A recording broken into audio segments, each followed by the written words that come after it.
Hi, this is Psych Base, and we are broadcasting live from the inside of an air conditioner. Actually, that's not true at all, but that is a comment that was made on the last podcast, and so we are trying our best to make sure that this podcast is recorded much more clearly so that you can hear what I'm saying and not the wind tunnel in the background. Okay, today we're going to talk a little bit about My Little Pony and bullying. This is a pretty big topic lately for some reasons we'll talk about in a second, but bullying has really been a problem for a long time.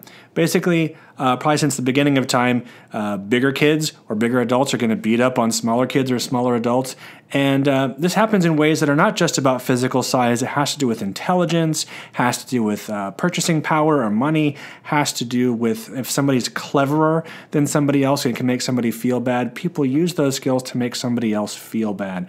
And we're going to talk about how that relates to the My Little Pony fandom in particular, but also we're going to learn some skills that can apply to just getting along with other people in real life and preventing bullying as much as possible.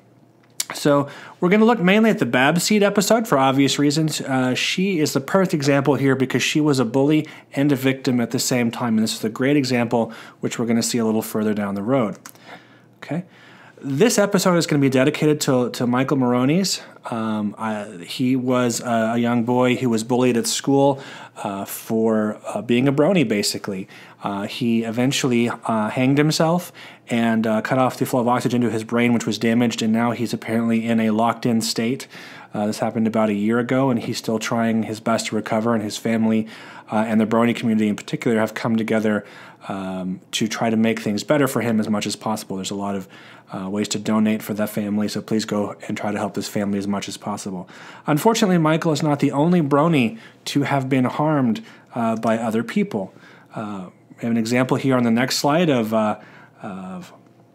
My Little Pony and bullying, and we have good old Glenn Beck, who is somebody that I don't agree with on anything except this particular issue where he got together and with his people, and they used the Applejack here to try to support Grayson, I believe was his name. Grayson Bruce was bullied for wearing a My Little Pony backpack in school, and they came together to support him because it was an expression of his freedom of expression to use that backpack. There was an adult male moderator of a My Little Pony group, was harassed and had his car vandalized simply for being a brony. We're going to talk about what is bullying. Bullying is basically using superior strength to influence or intimidate somebody. It's typically meant to get somebody to do what you want. For example, in the episode with Spike and the dragons, Spike was pretty intimidated by these other dragons because Spike is not necessarily the most intense or quote-unquote manly of the dragons. So they pushed him around a little bit. They pushed him into doing things that he didn't want to do, including stealing the phoenix egg. The thing here, though, that was really nice about that episode as well was that the dragons weren't necessarily bad. They were teenagers. They were just being silly and being sort of selfish and uncouth. I mean, we're going to learn how to turn bullies into friends, but we have to change how we react to them.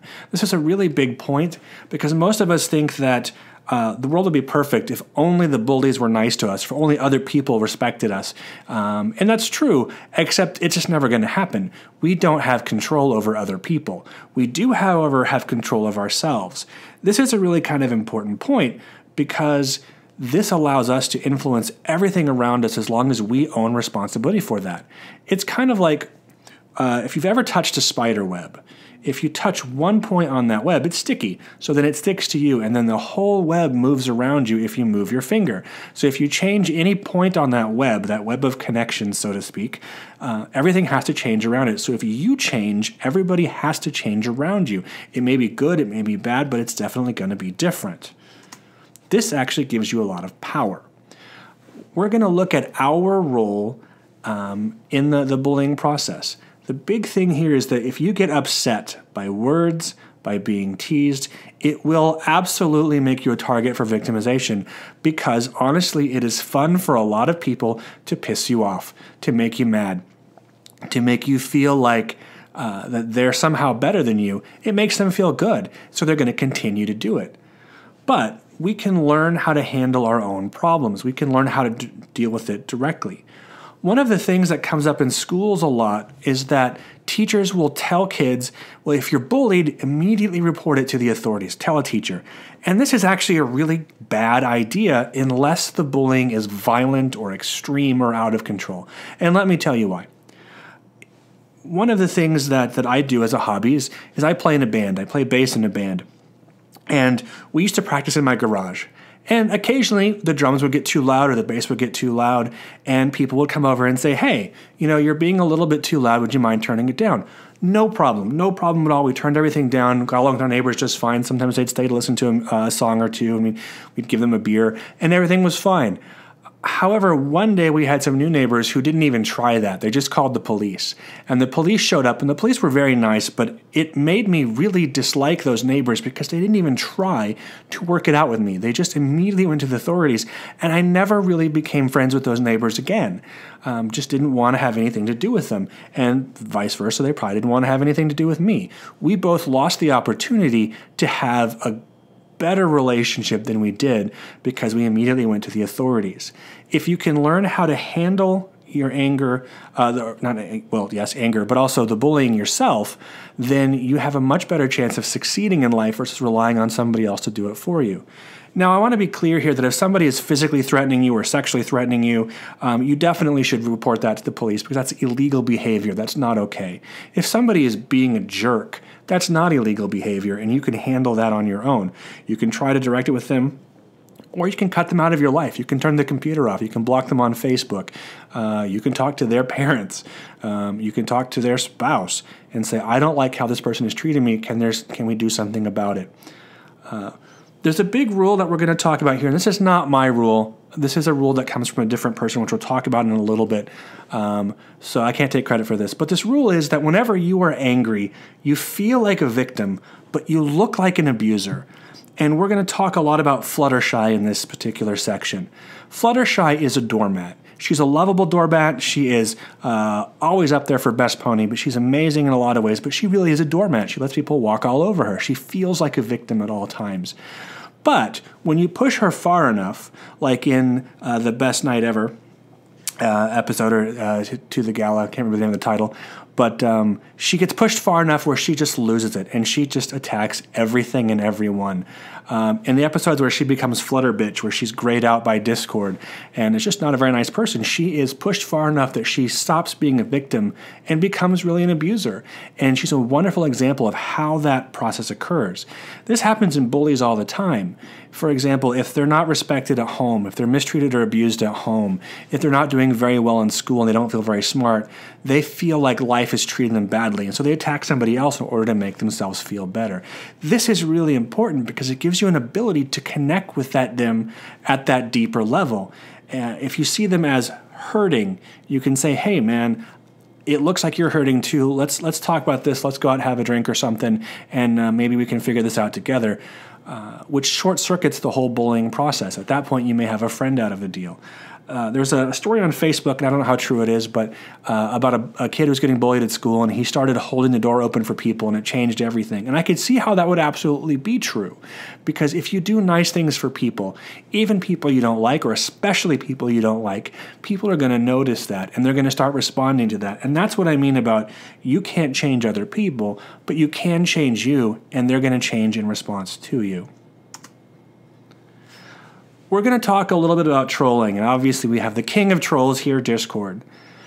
With trolling is basically online bullying. It's making a statement that's hurtful or an idea that's so stupid that somebody has to attack you back for it just because they can start getting into a fight with you back and forth. The big thing here is you have to ask yourself, can words really hurt me? And the answer really to that is only if you allow it to. Words can be very painful. Words can be very damaging. It can break our hearts, not just our bones. But we have to give that person the power to do that. Somebody that you love can really hurt you because we've let them be close to us in our life and they're intimate. They know what can hurt us. But somebody online who doesn't have any idea who we are other than we're a brony or we have a brony avatar or something, knows nothing about us, and they can't really hurt us unless we allow them to. And again, this gives us power. Trolls, being trolls, really look only for food. They're going to leave you alone if they can't eat you. If you don't act like food and you don't fight back like food, they're not gonna eat you. They're gonna move on. It's basically it's the predatory behavior. This is why deer freeze and they lie down and things say, huh, well, that's not food, and they just leave it. And so you can ignore it, and oftentimes it goes away. If it doesn't, again, you can call the authorities or try to handle it yourself, which we'll learn about in a little bit. Online trolling is very similar to in-person bullying, and they're both really avoided the same way. So the first thing is to learn how to identify bait. And here we have T-Rex. T-Rex letting us know, is this supposed to be bait? And T-Rex was really good at baiting people. He actually was the first one to bait Discord into being evil again, and did a pretty great job of it. It was very subtle and allowed Discord to go evil. We do the same thing when we allow ourselves to be baited. So we're going to learn how to identify bait and how to avoid it. The first thing is to ask yourself, does this person who's trying to bait me know me? If they don't know me, again, their insults are entirely meaningless. Ask yourself, is what they are saying obviously meant to hurt or provoke me, or is it just too stupid not to comment back? Most people really aren't that stupid. And if they really are that stupid, do you really want to waste your time interacting with them? I mean, some people really are just not worth being friends with. Some people are worth not interacting with at all because they're going to drag you down. The world is full of people. There's 7.5 billion people on this planet. You can pick people that you like.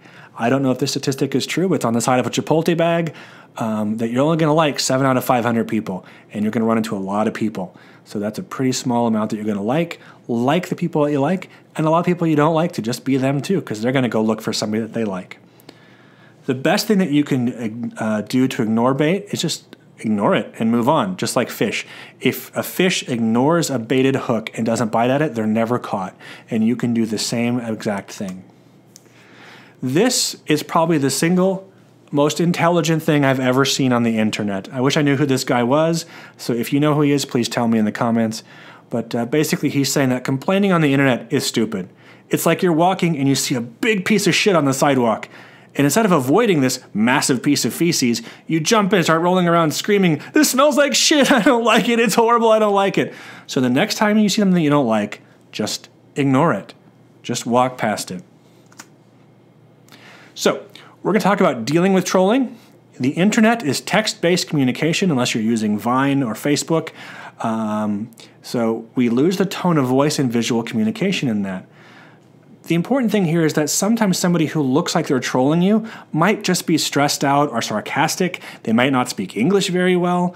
They might just be tired. They might be assuming that you're being wrong. This has happened to me several times where I'm talking to somebody and they assume that what I'm saying is too intense, or I assume that what they're saying is meant to attack me, and we get into a fight for no reason at all.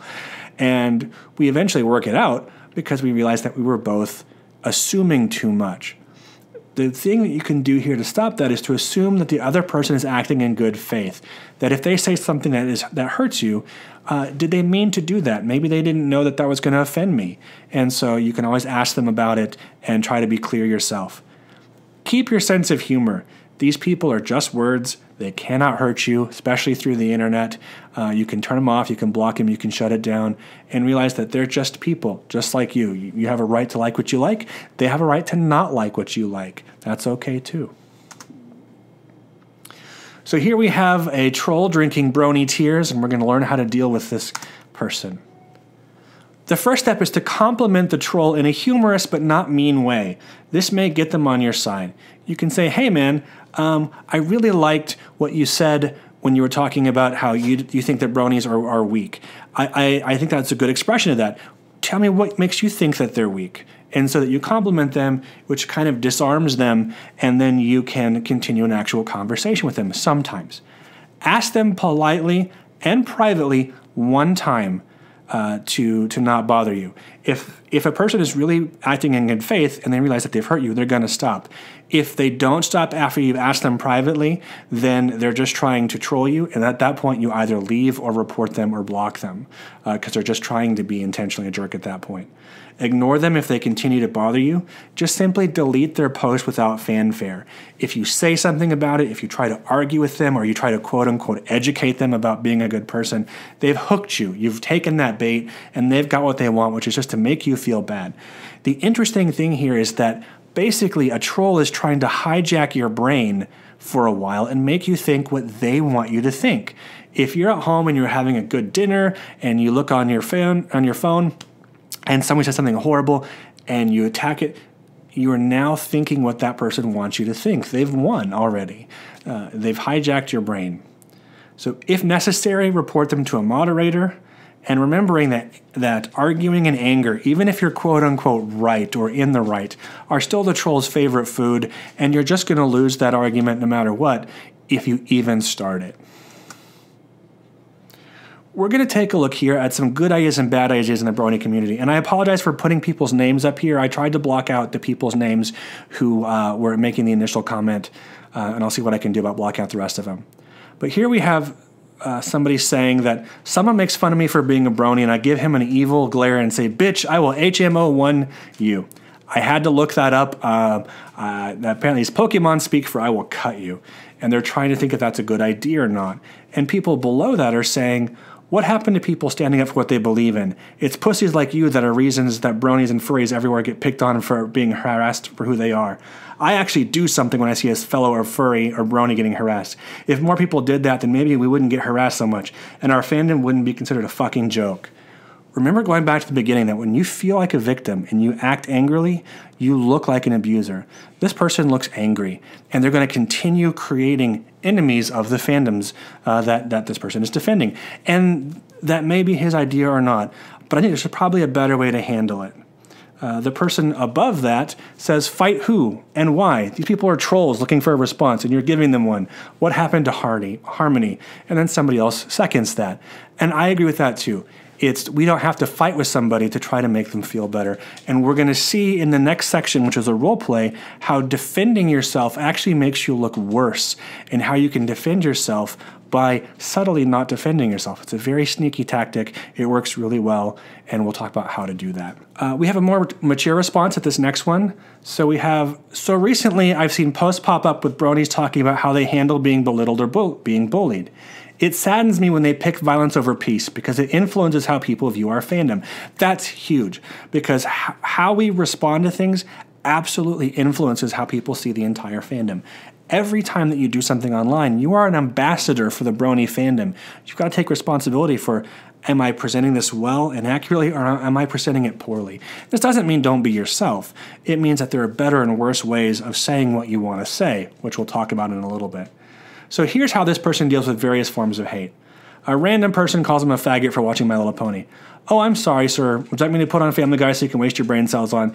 This part I'm a little bit uncomfortable with because it's sarcasm, and we'll talk about why that's a bad thing in a second. We both know that sexism and racism are cool since Family Guy supports it. So schoolmates tease me. Sure, laugh it up. I'm going to go back to doing my own thing while life choices impose no change to your life. That's absolutely true. What I do does not affect you. What you does not affect me unless I allow it. So friends throw a joke at me. Right now, watching Game of Thrones with your parents is so fulfilling.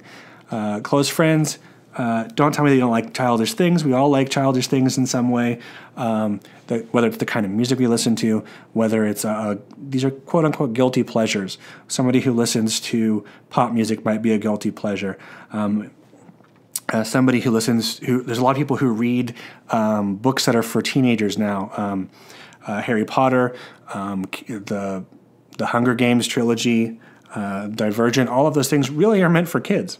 So other bronies talk about violence, and this is the big thing here. They say, so your goal is to get beaten up, look like an ass, or go to jail. Yeah, you're not going to win this one by fighting with somebody who's being a bully. You're just not going to win it. The only way they win is not to play. It's very much like Aikido. In Aikido, you use the opponent's momentum against them. And so here, if somebody is going to attack you, you can use that to befriend them, which is actually a very effective response. Defensiveness harms us. It harms us as individuals, and it harms us as the fandom.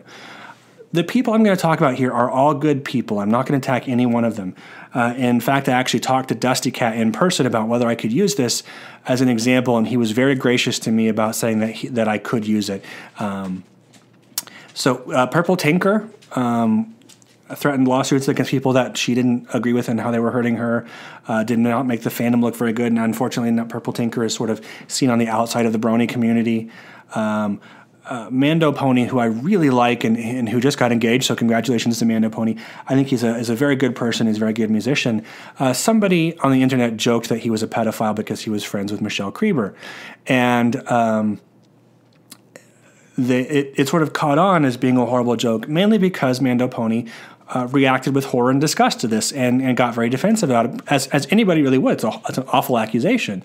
But because the trolls realized that they got him so angry, it continued until he calmed down and said, you know what, whatever people think is fine. He knows what he's not, because he's not obviously a pedophile, and he's a decent person who's actually getting married to a wonderful adult Sibsy. So that's pretty fantastic for them, and it's a good example of how the defensiveness actually works against us.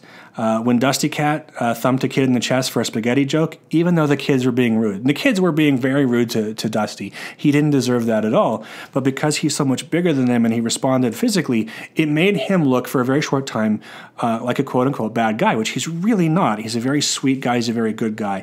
It just didn't look good to other people. So I'm not picking on these people. This just shows how our actions can be seen by others, and we're all going to have a bad day. We're all going to do bad things sometimes.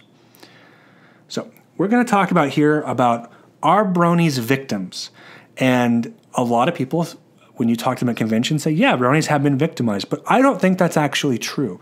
I think that people can be victimized, but they don't have to be. I think that bronies are only victims if they allow themselves to be.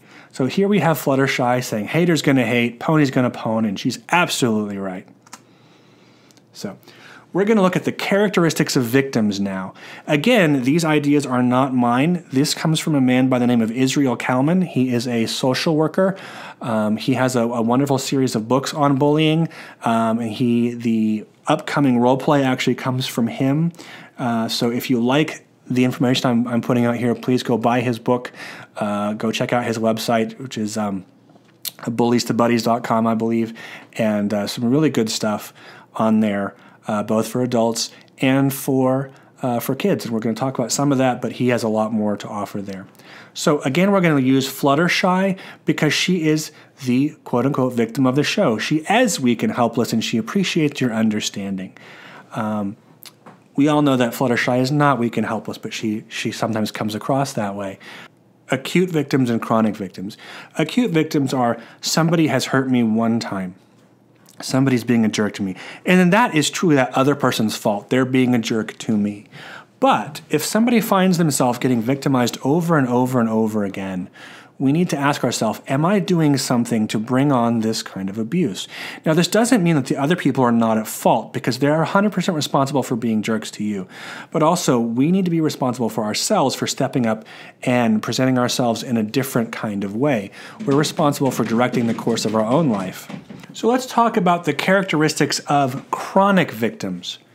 These are people who have the belief that they have a right to be treated well or left alone by other people.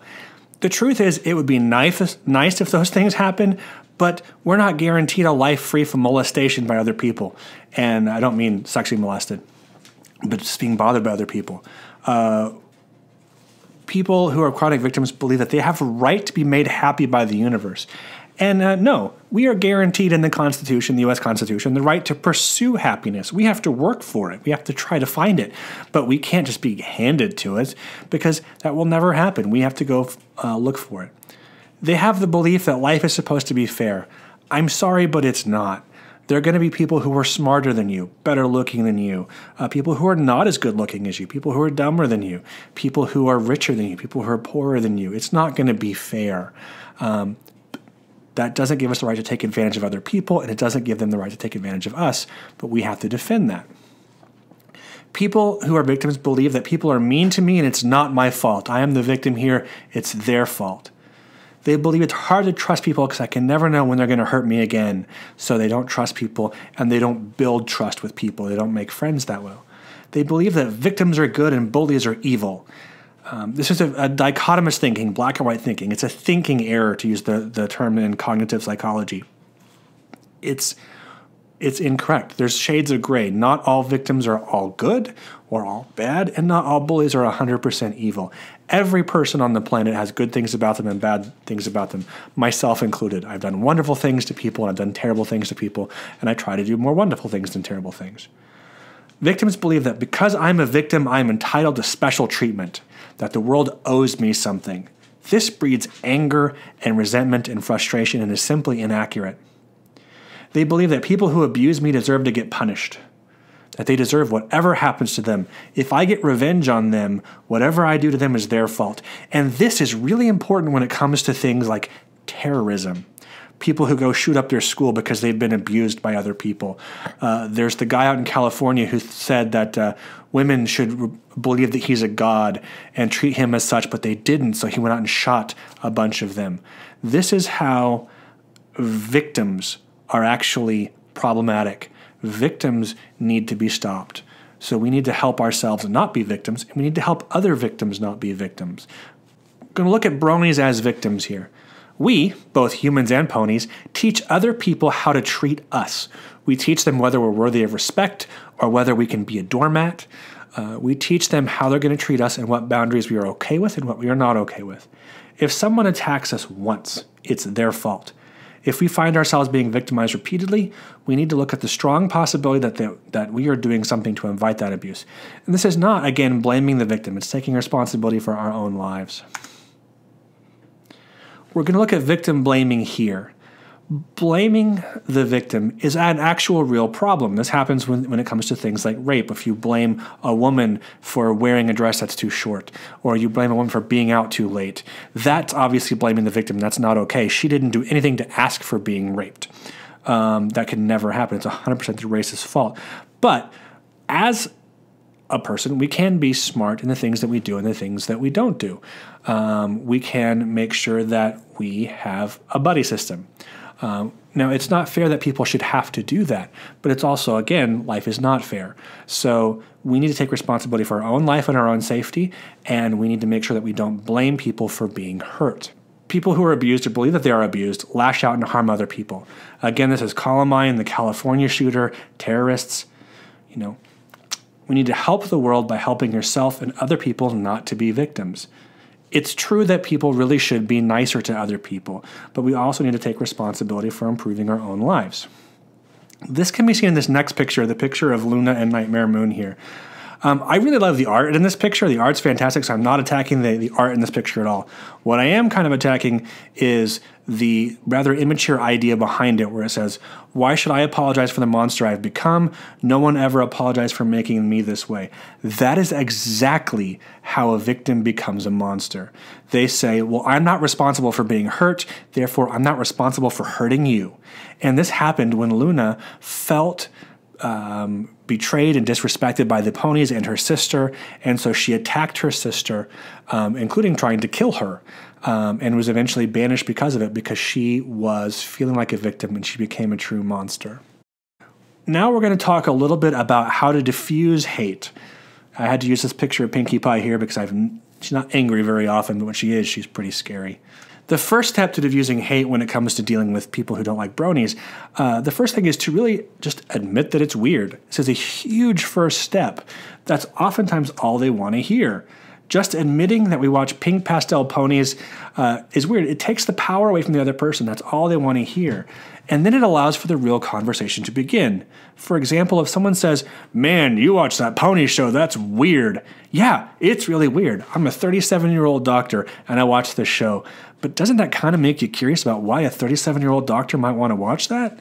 And so by admitting it's weird, you can actually get into a conversation versus, "No, it's not. Yes, it is. No, it's not. Yes, it is," where nothing really happens. You get into a gridlock where just admitting that it's weird disarms them and allows you to move forward with the conversation. This has been really helpful for me in a lot of ways, particularly at conventions, by talking to people. They will often ask, "What is going on with this pony stuff?" "Well, I'm glad you asked. I know it's kind of strange and it's kind of fun, but let's talk about what it is. What questions do you have?" And I'll explain my experience. And most of those people leave feeling a little bit better about the fandom, not necessarily accepting it or wanting to be part of it for sure, but saying, that's fine. There's people doing what people want to do, and there's nothing wrong with that. So Step 2 is to be friendly. Treat the other person as a friend, not as an enemy, even if they're being rude or inconsiderate to you. Communicate and explain openly rather than becoming defensive goes a long way. This can be summed up as the golden rule, which is, do unto others as you would like done unto you. Be nice to people and they'll be nice to you back. That applies in Equestria, it applies on Earth, it applies anywhere you go. Step 3 is to try to find common ground between you and that other person. Just like the Earth ponies and the Pegasi and the unicorns had to try to figure out literally where their common ground is in Equestria, we can do the same thing with other people. We all have a lot more similarities with people than we do differences. If we focus us on the differences, it's very divisive to us. We see each other as male or female, Muslim or Christian, atheist or Buddhist, rich or poor. We see people as being different from us and thus somehow other than us. Anything that's other to us, as alien, can be attacked. But we need to see people as like us and us like them, that we do have similarities and we can respect the differences and appreciate the similarities, that we're all humans, that we love people, that we're scared, that we have ambitions, and those similarities actually hold us together much better than our differences pull us apart. Every pony can get along if we can find those connections. We have to find a way to be on the same team. This is helpful to have other interests to talk about. Don't just talk about ponies with people because they'll be like, I don't want to talk about this. I don't want to talk to you. Have other interests. I myself am very interested in ponies, but I'm also interested in psychology, which is my job. I'm interested in playing bass for my band. I'm interested in running sound for my band. I love Apple computers, and I love video games, and particularly RPG video games. And so I can talk about a lot of different things with people. I like politics. And so all of these things, if they don't want to talk about ponies, that's fine. We'll talk about something else. If they learn to like me, maybe at some point I can be a good ambassador to the pony fandom, to them, to the brony fandom. Throw out other ideas for connections and express a genuine interest in their interests. I don't like sports. I don't like sports at all, but if somebody wants to talk sports to me, I will, because it's important to them. I don't tell them I like sports. That's lying, but I will talk about it with them. Step 4 is really important, is to use appropriate humor. Humor often is the antidote to anger. And the important thing here is that sarcasm is not humor. Sarcasm is actually a way of telling the truth without taking responsibility. It's hurtful to people. In the CinemaSins review of Rainbow Rocks, Little Shy FM pointed out accurately that most of the problems in that movie stemmed from Applejack, Apple Horse, being sarcastic and rude at a time when she shouldn't have been, and it actually ramped up the problems that they had with each other. And that's exactly what sarcasm does. It's funny in the moment to us, but it actually really does hurt the other person. So don't use sarcasm when you're trying to connect with somebody. The safest form of humor is mild self-deprecation. Part of maturity is being able to laugh at yourself. Yeah, you can say, I know that it's weird that I like these pony things. It's girly and goofy and silly. And I don't have to be hurt by that. It also takes away the ammunition from the other person where they can't use it to hurt you. And so if you're able to kind of laugh at yourself and laugh with them, it brings them into your experience, and then you can talk together as equals. Step 4 is to part as friends. End the conversation in a better place than you started it. Really, you want to express appreciation for the chance to talk openly and to learn about each other's interests. And you may have just made a new friend. Applejack and Rarity are pretty opposite ponies, but they're often written together in fan fictions.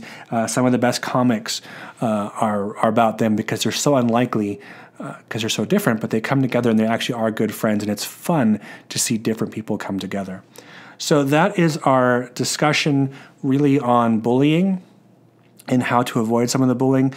We're going to do a role play in the next section. I was going to attach it to this section, but it's just too long. So we're going to do a whole separate section just on the role play. So you can actually see how to put some of how to put some of these practices into play so that you learn how to turn bullies into friends. So again, this is Psych-Based. Thank you for listening, and I look forward to hearing you in the next podcast of Putting Your Best Hoof Forward. Thanks. Good night.